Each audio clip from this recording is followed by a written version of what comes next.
اب اللہ تعالیٰ نے موسیٰ علیہ السلام کو اور ہارون علیہ السلام کو بھیجا ہے، تو سب سے پہلا پیغام ہی یہی دیا کہ ان کے جا کے کہو ان ارسل معنا بنی اسرائیل، بنی اسرائیل کو ہمارے ساتھ بھیج دو۔ اب یہاں پر قرآن حکیم ایک مکالمہ ذکر کرتا ہے کہ فرعون نے جو جواب میں طریقہ اختیار کیا، اس نے 3 الزامات لگائے، اور یہ الزامات کیا تھے؟ یہ اپنے احسان جتائے، کیا تم وہ نہیں ہو کہ کم سن سے بچے تھے، ہم نے تمہیں پرورش کی، بڑا کیا۔ یہ گویا کہ اپنا احسان جتا رہا ہے کہ تم تو چھوٹے سے بچے آئے تھے، ہمارے محل تک پہنچے تھے، ہم نے تربیت دے کر بڑا کیا تمہیں، تو ہمارا تم پر بہت بڑا احسان ہے۔ پھر دوسری بات یہ ہوئی کہ تم ہمارے درمیان ایک عمر رہے بڑے پروٹوکول کے ساتھ، بڑے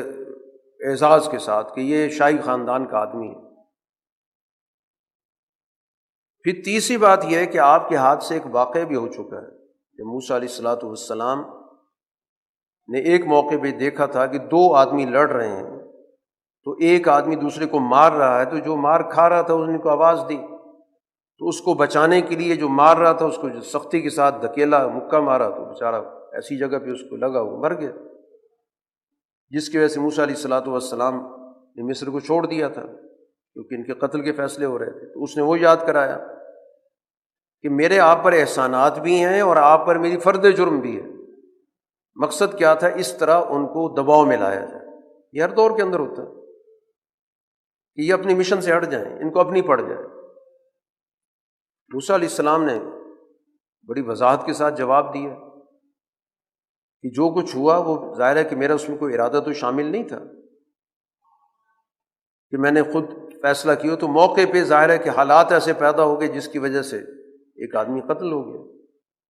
باقی میں تو یہاں سے چلا گیا تھا۔ اب اللہ نے مجھے باقاعدہ ذمہ داری دے کے تمہارے پاس بھیجا، اب باقی یہ ہے کہ میرے ساتھ تم نے اچھا سلوک کیا، تو اس کا مجھ سے یہ معاوضہ لینا چاہتے ہو کہ میں پوری بنی اسرائیل کو غلام بنا لوں، کہ بنی اسرائیل کے ایک آدمی کو میں نے بچپن کے اندر پالا تھا، اب اس کی قیمت یہ وصول کرنا چاہتے ہو کہ عبدت بنی اسرائیل، پوری بنی اسرائیل غلام رہے گی۔ یہ ہر دور کے اندر جو بھی ظلم کا نظام ہوتا ہے اس کا طریقہ واردات یہ ہوتا ہے کہ اس قوم میں سے کسی ایک آدمی کو نواز کر اور پوری قوم غلام بنا لی جاتی ہے۔ یہ آج تک طریقہ واردات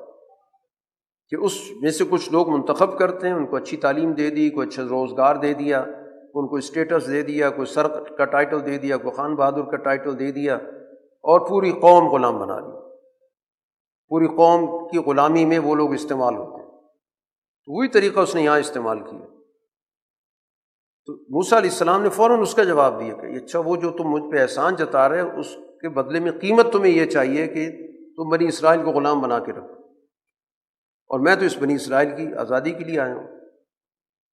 جب دیکھا کہ یہاں بات نہیں بن رہی اور موسیٰ نے کہا تھا میں رب کی طرف سے آیا ہوں، تو کہنا رب کون ہے؟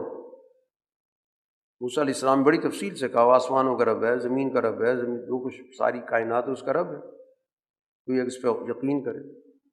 اب مذاق اڑانے کے لیے اپنے درباریوں سے کہتا ہے سنا یہ کیا کہہ رہے ہیں، یعنی میری خدائی کا انکار کر کے اور یہ کسی اور خدا کا تصور دے۔ لیکن موسیٰ علیہ السلام اپنی بات پر ہی چل رہے ہیں، کسی جواب سوال میں نہیں پڑ رہے، کیونکہ وہ تمہارا بھی رب ہے، تمہارے باپ دادا کا بھی رب ہے۔ جب یہ بات کی تو یہاں پھر وہ اشتعال میں آ گیا کہ یہ رسول جو آیا ہے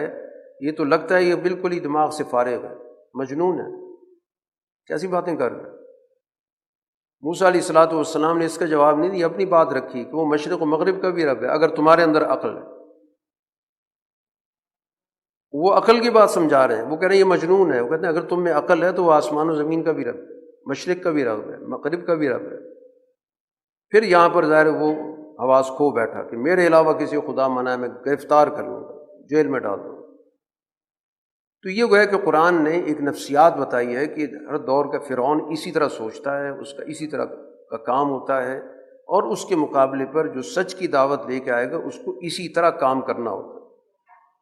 گفتگو کیسے کرنی ہے وہ طریقہ بھی قرآن نے سکھا دیا، الجھاؤ نہیں، اپنے موضوع پر رہو، اپنی بات سمجھاؤ